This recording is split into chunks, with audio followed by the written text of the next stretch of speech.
Drapeaux de partis politiques, banderoles arborées, principales artères de la ville prises d'assaut, l'ambiance était de grand jour ce vendredi 23 juin 2023 à Kananga, dans le Kasaï central.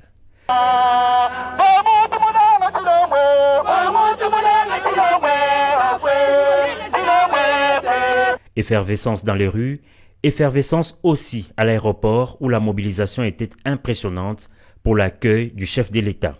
Et c'est en fin d'après-midi que le président de la République est arrivé dans le chef-lieu du Kasaï central.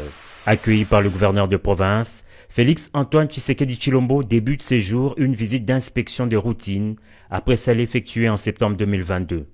Son séjour de 24 heures à Kananga sera aussi l'occasion pour le chef de l'État d'inspecter les différents travaux lancés dans le Kasaï central, mais aussi se faire une idée très précise de l'état de la province. Une province actuellement ravagée par de nombreuses têtes d'érosion. L'urgence s'impose et à peine arrivé, le numéro 1 du pays, noyé dans la foule, s'est immédiatement rendu au site érosif SNCC en plein cœur de Kananga pour le lancement des travaux de sauvegarde en urgence de ces sites dans le cadre du projet d'urgence et de résilience urbaine de Kananga, Puruk en cible.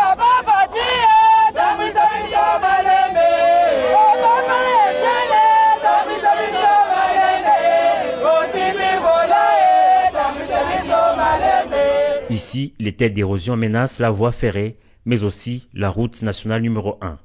Le gouvernement de la République, qui a obtenu de la Banque mondiale un crédit de 100 millions de dollars, tient à travers le projet Puruk à mettre fin aux têtes d'érosion à Kananga, a fait savoir le ministre d'État, ministre de l'Urbanisme et Habitat.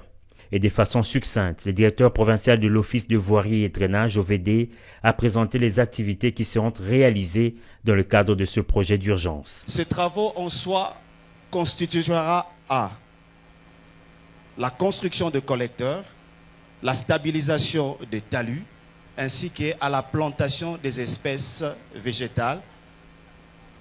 Tandis que le projet sur le site PK 706, ce sont des travaux neufs auxquels l'entreprise dans l'OVD fera face dans le cadre de ce projet. Après le mot, les actes, le président de la République a officiellement lancé ce projet à travers la pose de la première pierre en présence de nombreuses autorités nationales et provinciales. Ces brefs séjours du chef de l'État à Kananga sera également marqué dès ce samedi par des rencontres et des échanges avec les autorités provinciales civiles et militaires et les forces vives de la province.